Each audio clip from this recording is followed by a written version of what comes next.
Assalamualaikum warahmatullahi wabarakatuh. Waalaikumsalam warahmatullahi wabarakatuh. Selamat datang kembali bersama saya Mega Endah Fadila sebagai host di podcast Pojok Etik. Pada kali ini spesial dengan Hari Santri dengan tema peran pondok pesantren dalam memperkuat akhlak santri masa kini melalui fikih dan tasawuf di era globalisasi. Nah, kali ini kita bersama narasumber yang luar biasa, yaitu Bapak Muhammad Badarudin. Bapak, apa kabar, Pak? Alhamdulillah, baik. Oke. Nah, sebelumnya izinkan saya untuk membacakan daftar riwayat Bapak ya. Bapak lahir di Kota Gajah 14 Mei, betul Pak? Ya. Oke. Nah, Bapak ini menempuh S1 di STAI Dalwa Darul Lughah Ad-Dakwah, Pasuruan, Jawa Timur tahun 2007. Kemudian ada S2-nya di Unsuri Surabaya tahun 2010 dan S3-nya IAIN Metro, insya Allah. Jadi ongoing ya ini Pak. Insya Allah. Masih ongoing. Nah, Bapak Muhammad Badar ini menjadi dosen sejak tahun 2012 di Prodi PAI IAIN Metro sampai dengan sekarang ya Pak ya. Pernah menjadi staf di Pusat Bahasa, kemudian di Fakultas Etik, dan sekarang menjadi pengelola jurnal Tarbawiyah, Jurnal Ilmiah Pendidikan IAIN Metro. Nah, beliau juga mengajar sebagai kepala sekolah ya Pak, kepala madrasah. Oke. Ya. Kepala madrasah Pondok Pesantren Darul Amin Hidayatullah Kota Gajah dari tahun 2012 sampai dengan sekarang. Nah, sekarang juga beliau ini aktif ya Pak menjabat sebagai sekretaris RMI. RMI apa sih Pak? Robitoh Ma'ahid Islam. Oh ya. Di PCNU Lampung Tengah juga sebagai ketua LTN. Wakil Ketua LTN, maaf Pak. Wakil ketua LTN Lembaga Taklif Wan Nashr NU Lampung Tengah. Nah, berbincang-bincang terkait santri nih Pak ya. Nah, dalam kehidupan sekarang nih, menurut Bapak ada yang menarik nggak sih dari kehidupan santri di zaman now gitu, di zaman sekarang? Oke, sebagai orang yang sudah pernah nyantri dan masih bergelut berbareng kesehariannya setiap hari bersama santri, tentunya saya merasakan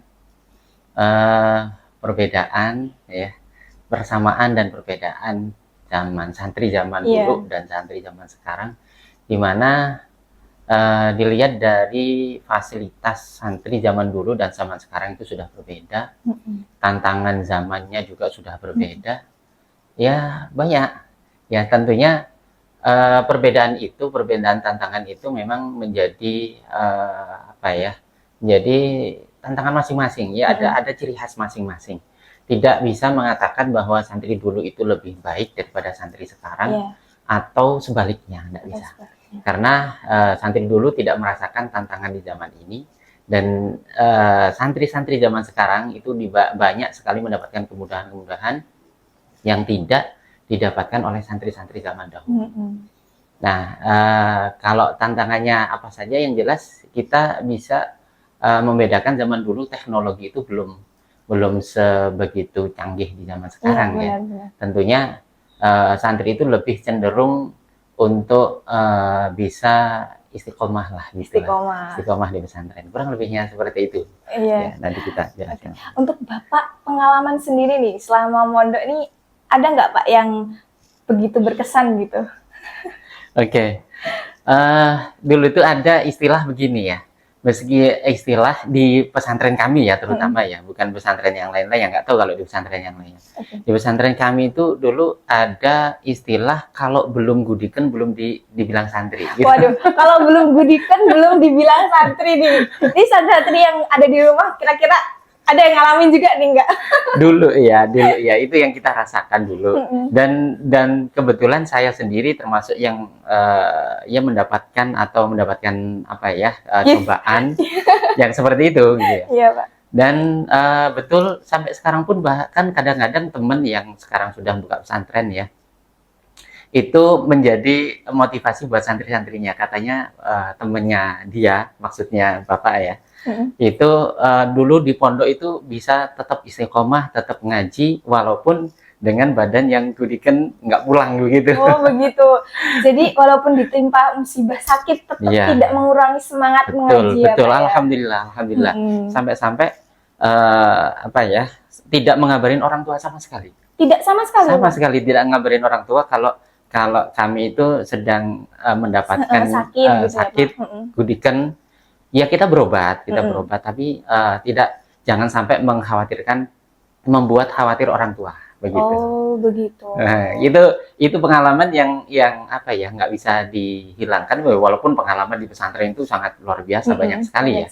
Salah satunya itulah tantangan kita santri-santri di zaman dulu. Tapi kalau sekarang kami lihat di pesantren Bapak yang dulu sekarang lebih bersih ya. Bapak lihat juga santri-santrinya lebih bersih, nggak ada lagi yang gede-gede. Lebih terjamin ya kesehatannya dengan seiring berjalannya waktu, betul. Dengan seiring berjalannya revolusi, semuanya sudah tersedia gitu ya Pak ya. Masya Allah. Terus kalau misalnya nih Bapak memilih salah satu pelajaran fikih, kira-kira apa nih yang paling relevan untuk Gen Z zaman sekarang nih, Gen Z? Untuk fikih kan kita itu kan di bab-babnya itu kan sudah terbagi-bagi ya. Ada fikih ubudiyah, ada fikih muamalah, ada fikih jinayah, ada fikih munakahat. Mungkin yang paling seru itu bahas fikih munakahat. Munakahat. Apa nih munakahat nih? Ya kita sama juga kalau kita bahas fikih munakahat untuk mahasiswa. Itu kan mereka antusiasnya itu tinggi. Karena ini ya Pak, masih relevan banget gitu. Iya, ya begitulah, apalagi apa ya, nggak tahu. Baik itu santri ataupun mahasiswa, kalau bahas fikih munakahat itu mereka antusiasnya tinggi. Seru itu nih, yang Pak. Itu yang kita rasakan itu ya. Karena itu sesuatu mungkin bagi mereka sesuatu yang mungkin dikatakan atau mungkin dirasakan indah begitu ya. Jadi itu yang paling seru. Cuma yang tantangan untuk zaman sekarang, terutama buat santri-santri, itu seharusnya lebih memperhatikan fikih muamalah. Fikih muamalah. Kalau ubudiyah ya tentunya semuanya penting ya. Tetapi kalau jangan sampai kemudian hanya memegang fikih ubudiyah saja. Karena kita hidup di dunia tidak cukup hanya untuk beribadah hablum minallahnya saja, tetapi hablum minannasnya kurang gitu ya. Jadi untuk kebangkitan Islam, tentunya di sini harus lebih diperhatikan fikih muamalahnya. Itu yang saya rasa santri-santri itu kurang, karena mereka sedikit-sedikit takut ya untuk fikih muamalah, takut ini riba.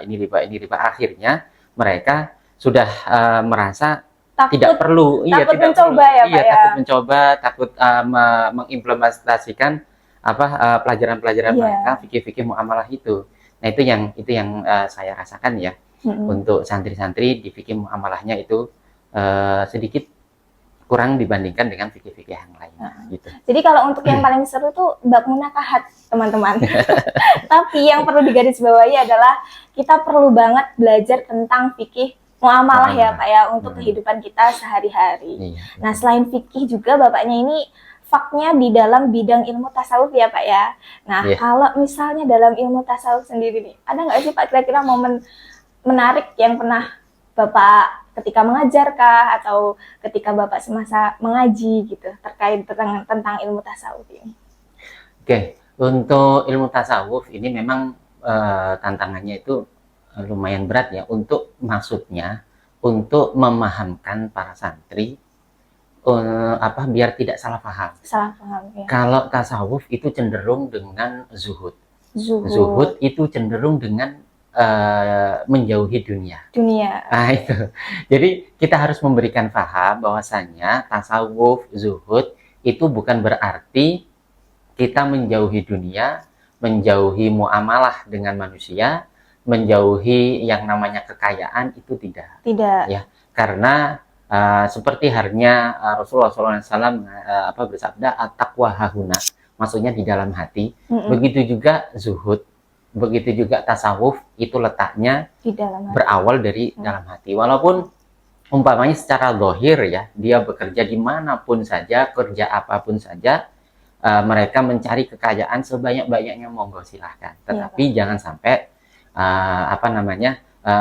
harta atau dunia itu menjadi sesuatu tujuan, karena kita sebagai umat Islam kita tahu bahwasanya kehidupan kita yang kekal abadi ada di akhirat. Di Itu akhirat. harus diutamakan. Iya, jadi dari segi garis besarnya tasawuf ini tuh bukan berarti kita meninggalkan dunia seluruhnya ya Pak ya, betul. tapi kita harus menempatkan akhirat di dalam hati gitu ya Pak ya. Itu.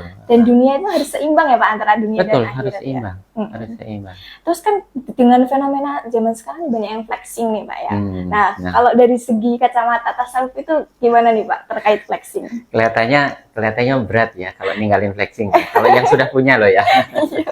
Kalau orang-orang yang sudah berpunya gitu ya, apalagi zaman sekarang itu kan saking gampangnya untuk mengekspos ya sesuatu yang menurut kita itu kita punya. Ini kembali lagi kepada hati kita ya. Maksudnya kita bisa saja dengan mengekspos sesuatu ya, apa yang kita punya, apa yang kegiatan yang kita lakukan, itu biasanya itu kan yang positif. Maksudnya sesuatu hal yang menurut kita itu wah gitu ya. Iya, betul. Mungkin bisa saja bentuknya itu kemewahan, bisa saja bentuknya itu kegiatan atau yang lain sebagainya. Itu kalau niatnya bukan untuk pamer ya. Betul. Niatnya untuk dakwah. Seperti umpamanya syiar ya Pak ya. Syiar ya, syiar. Apalagi kami kan Bapak ya termasuk santri dalwa, maksudnya Darul Lughah wa Dakwah. Ya. Nah, itu kata-kata dakwahnya itu memang betul-betul ditanamkan kepada para santri untuk kita itu bisa berdakwah dengan hal. Berdakwah dengan hal maksudnya berdakwah dengan perilaku kita. Perilaku kita harus mencerminkan bahwa kita itu umat Islam yang baik, santri yang baik. Jadi ada makalah dakwatul hal afsah min dakwatil mal atau dakwatil lisan ya. Dakwah menggunakan perbuatan yang baik itu lebih mengena daripada dakwah menggunakan lisan. Ceramah bagaimanapun kalau sebaik apapun, kalau halnya kita atau perilakunya kita itu tidak mencerminkan apa yang kita sampaikan, itu nggak bakalan mengena. Gitu. Jadi harus action ya Pak ya. Actionnya itu harus lebih gitu. Iya, tidak hanya dari segi kata-kata tapi harus dibuktikan dengan perilaku. Nah, kembali lagi ke itu tadi saya flexing itu ya. Iya. Jadi kita harus menimbang-nimbang kalau umpamanya ini ada manfaat yang mungkin orang lain akan bisa meniru perjuangan kita ya, bukan meniru keberhasilan kita, meniru perjuangan kita pelorkan gitu ya. Tetapi kalau kira-kira itu akan menimbulkan sesuatu hal yang nggak baik, iri, dengki dan lain sebagainya, lebih baik jangan gitu ya. Nah, kira-kira kalau untuk anak-anak muda yang ingin personal branding gitu Pak. Nah, itu gimana itu Pak? Ada tipsnya nggak nih biar kita nggak salah niat nih guys, kita biar nggak salah niat gitu. Oke. Silahkan kalian akan mengekspos apapun ya, tetapi tetap kembali kepada niat kita ya. Kita akan menjadi yang seperti apa, yang sebagaimana atau apapun, monggo silahkan. Yang penting satu, jangan sampai melanggar syariat ya. Yang kedua, jangan sampai salah niat ya, sehingganya kita dengan kesenangan kita mungkin ya, karena kita senang dengan nikmat yang kita dapatkan, bukannya kita tahadus bi nikmah, kita menceritakan nikmat kita, tetapi malah kita lari kepada sesuatu hal yang negatif kayak pamer gitu ya, kayak membanggakan diri, sombong dan lain sebagainya. Nah, itu yang bahaya, itu jauh-jauh lah dari kita aja. Jadi nggak apa-apa nih teman-teman, tapi konteksnya bukan flexing sih Pak ya, maksudnya lebih ke bagaimana kita mengepost apapun itu, asal yang penting niatnya teman-teman nih, niatnya dan kemudian manfaatnya. Nah, ada mudaratnya atau enggak gitu teman-teman. Personal branding boleh, tapi sesuai dengan niatnya dan manfaat yang ada di personal branding tersebut gitu. Nah, gini Pak, kembali lagi karena kita temanya nih tentang santri nih ya Pak ya. Nah, kalau misalnya dari segi santri sendiri nih Pak, pasti kan ada godaan nih dari dunia luar ya Pak ya.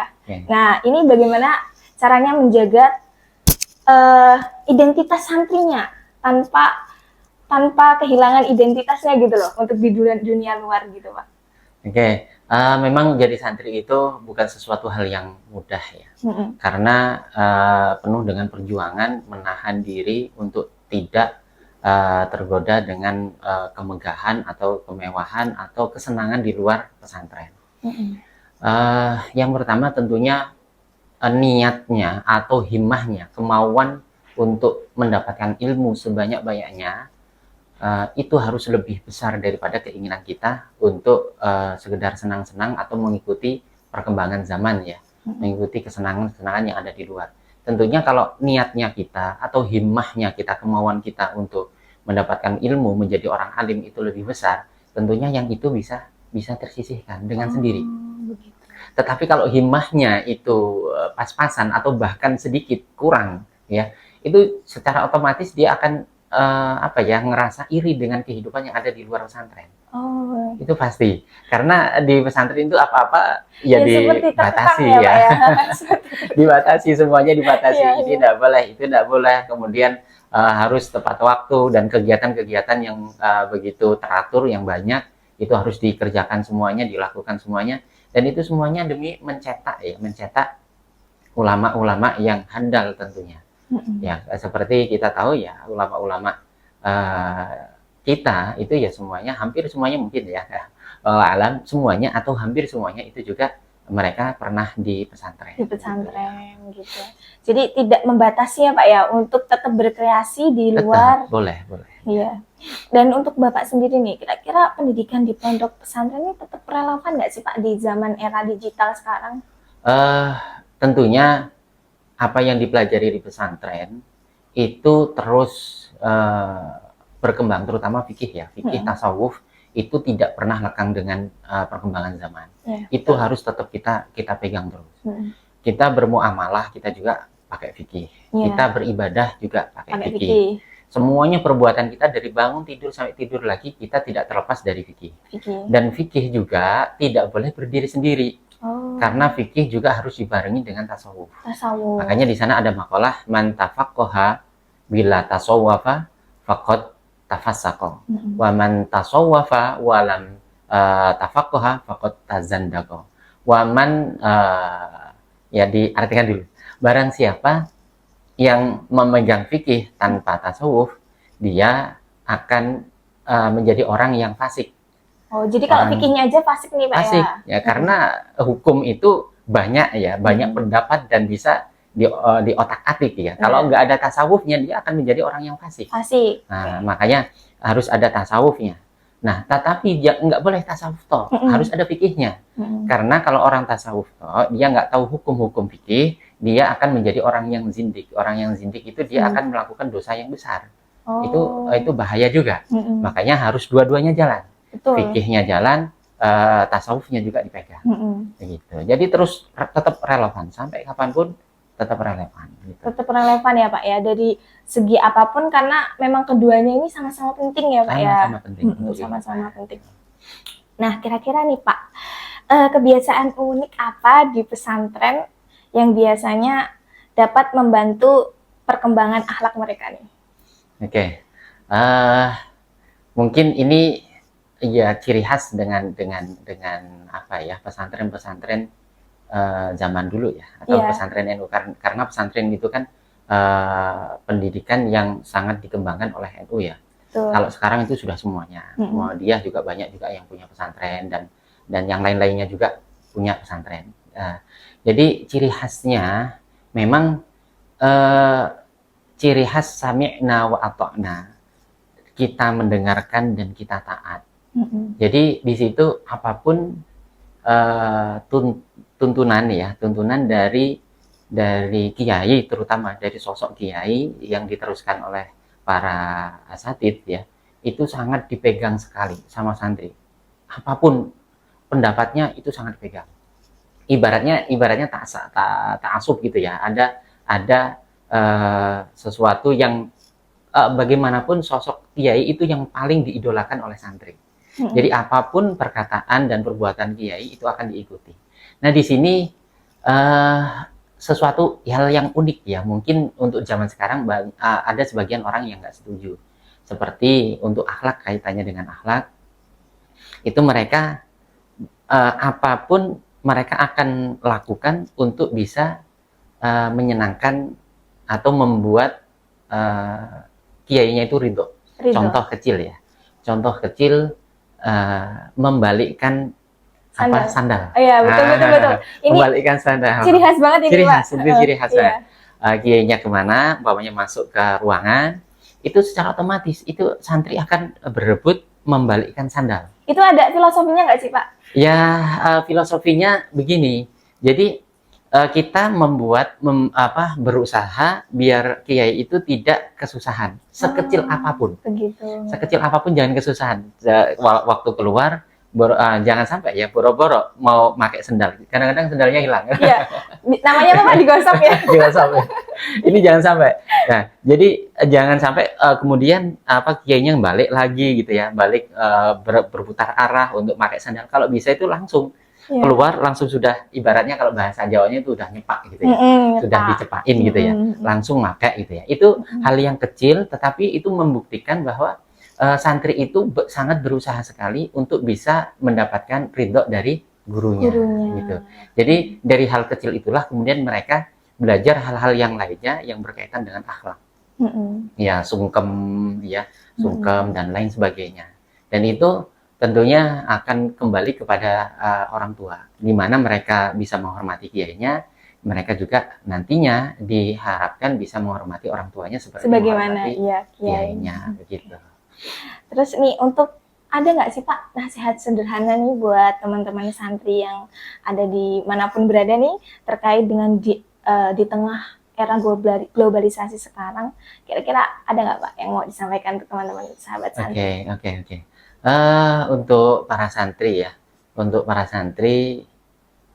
bagaimanapun kalian itu tujuannya bisa dikatakan berhasil. Indikator keberhasilan kalian salah satunya dan yang paling terlihat, yang paling kentara itu adalah bisa baca kitab kuning. Bisa baca kitab kuning. Itu kalau pesantren kitab loh ya, kalau pesantren kitab. Dan rata-rata sekarang itu pesantren masih lebih umum untuk larinya ke kitab. Ya mulai banyak ke Al-Qur'an. Tentunya kalau Al-Qur'an hafal 30 juz itu udah pasti ya. Tetapi kalau untuk santri secara umum, letak keberhasilan kalian atau indikator keberhasilan kalian adalah baca kitab kuning. Jadi kami berpesan untuk para santri, jangan keburu kepingin pulang, jangan keburu kepingin boyong, jangan keburu kepingin nikah sebelum bisa baca kitab kuning. Karena apa? Karena di masyarakat itu banyak sekali permasalahan-permasalahan yang jawabannya itu bisa dicari di kitab kuning. Ya, jadi referensinya. Ya, referensinya. Jadi kalau hanya melihat di Google gitu ya, mungkin ada jawaban, tetapi secara kita sendiri untuk bisa menguatkan tendensi kita, menguatkan pendapat kita, tentunya kita butuh pendapat-pendapat oleh para ulama. Betul. Nah, para ulama itu pendapat-pendapatnya itu dituangkan, disebutkan, dijabarkan di kitab kuning. Jadi sangat penting sekali, jangan pulang sebelum bisa baca kitab kuning. Gitu. Pesennya nih, jangan pulang sebelum baca kitab kuning, sebelum dipegang bener ya Pak nih ilmu-ilmunya di pondok pesantren. Oke, ini pertanyaan-pertanyaan udah banyak banget ya tadi sudah ditanyakan. Selanjutnya ini ada segmen pilih warna nih Pak ya. Wah. Bapak boleh pilih warna, di setiap warnanya ada pertanyaan nih Pak. Oke. Monggo. Oke, yang pertama hijau. Hijau. Monggo Pak, boleh dibaca. Oke. Satu kata buat santri. Dan apa cerita pengalaman tak terlupakan selama jadi santri atau selama mondok. Iya. Oke. Satu kata ya? Iya, satu kata dulu buat santri ini. Satu kata. Apa cerita pengalaman? Dihukum, takzir ya Pak ya? Takzir. Pasti nggak bakal terlupakan nih Pak. Monggo Pak, boleh diceritakan Pak. Oke, takzir ya. Jadi kami dulu di pondok yang pertama, itu ciri khas dengan pondok alat. Jadi apa-apa itu dihafalkan. Jurumiyah dihafalkan, Imriti dihafalkan, Maksud dihafalkan, Alfiyah dihafalkan. Kalau nggak hafal, kena hukuman. Kena hukuman. Ada ujiannya, ada tesnya. Kalau udah hafal, pasti dihukum. Pasti Dan itu, Pak. itu kalau kita menjalani dengan ikhlas ya, dengan ikhlas itu kita senang-senang aja. Senang ya, Walaupun Pak? dihukum kita senang aja, nggak ada namanya marah, Iya. dongkol dan lain sebagainya. Alhamdulillah. Kemudian di pondok yang berikutnya, Bapak di pondok berikutnya itu pondok Darul Lughah itu tadi, itu setiap hari bisa saja kena hukuman. Setiap hari ini, Pak? Setiap hari. Dan nggak bosan, Setiap Pak? hari. Karena setiap segala sesuatu itu ada takzirannya. Iya. Kayak umpamanya ketertiban, nggak pakai sandal, kena itu. Nggak pakai Nggak sandal, pakai kena? sandal kena. Kemudian telat jamaah, telat ini bukan nggak jamaah ya, Iya. telat aja. Telat udah takbiratul ihram, kita telat masuk masjid. Kena itu, kita kena penjalin itu. Jadi disiplin banget ya, Pak ya? Disiplin banget, disiplin banget. Ada lagi tidur telat. Iya. Tidur telat aja kena gitu. Tidur, guys. Tidur telat dihukum, Jam guys. 10 harus tidur. Waktunya tidur nggak boleh keluyuran kemana-mana. Udah tidur. Waktunya tidur, waktunya bangun, waktunya jamaah. Terus satu lagi, karena di pondok bahasa itu sangat ciri khas sekali dengan bahasa. Kita tidak menggunakan bahasa Arab. Kita tahu-tahu besok dipanggil itu namanya. Kena kita hukuman. Jadi ya kita jalani dengan senang hati, dengan ikhlas hati. Alhamdulillah itu yang membuat kita sukses. Nggak ada masalah dengan hukuman. Kira-kira takziran yang takziran. paling tidak terlupakan apa tuh, Pak? Ya paling tidak terlupakan. Ya tetap dipukul. Dipukul itu gara-gara gara-gara telatnya telat tidur. Kalau telat telat jamaah, telat ngaji gitu, itu nggak masalah. Ini telat tidur. Itu nggak setiap hari ya. Kalau telat tidur dihukum itu nggak setiap hari. Cuma pernah gitu ya. Pernah kita telat tidur, dipukul, kita kena. Astagfirullahaladzim. Kena itu, kita kena pukul, itu ya nggak masalah. Ya memang sakit pada waktu itu. Sakit tapi kita ikhlas saja. Ya udah sakit gitu ya. Besok lagi nggak ada lagi kok hukuman telat tidur gitu. jarang. Jadi gitu. biar kapok gitu ya, Pak Biar ya? kapok ya. Jangan biar mungkin pada waktu itu banyak yang berkeluyuran, akhirnya pengurus itu agak bingung atau agak emosi sedikit gitu ya. Akhirnya yang sudah di atas ranjang pun kena juga itu. Itu nggak lupa itu. Itu. Padahal udah tidur ini ya, telat padahal tidur. ya. Insya Allah itu nggak lupa. Ya alhamdulillah semuanya bisa menjadi kenangan yang bukan menyakitkan, bukan. Kalau cinlok, Pak, cinlok pernah nggak, Pak? Cinlok, mohon maaf. Kalau cinlok nggak pernah. Kalau Nggak pernah. saya Biasanya Tetapi- ini kan santri putra dan santri putri pernah cinlok nih kan, iya. Pak? Karena kenapa kok nggak pernah ya? Karena di pondok kami dulu itu antara santri putra dan santri putri untuk momen bisa bersama bareng ngaji bareng itu nggak ada. Nggak ada. Nggak ada, jadi nggak aman ada nih, cinlok. aman, guys, Aman. aman. Aman. Bahkan untuk yang di Dalwa itu nggak pernah tahu santri putrinya karena mereka pakai cadar. Pakai cadar. Pakai cadar. Oh, jadi nggak bisa kenal ya, Pak ya? Nggak bisa kenal. Tapi walaupun begitu ya saya tahu karena saya di Bapak ya pernah bantu di sekolah bagian ya juga salah satunya nempel ijazah. Nah ijazah itu kan nggak ada yang pakai cadar ya. Oh iya juga. Jadi buka Bapak- kartu ini. Jadi Bapak curi-curi pandang ketika Ya, Di- ya tahu gitu ya tahu. Ya cuma waktu itu aja. Ya cuma tahu foto sama nama identitas itu aja. Udah. Itu Oke, aja. jadi Bapaknya aman nih ya, nggak pernah cinlok. Aman nggak pernah cinlok. Oke, boleh Pak dipilih satu lagi, Pak. Oke. Pink, mana pink? Boleh Bapak baca. Oke, jika waktu dapat dihitung mundur, apakah momen yang ingin dilakukan kembali saat menjadi santri? Tentunya pengen belajar lagi. Pengen belajar lagi.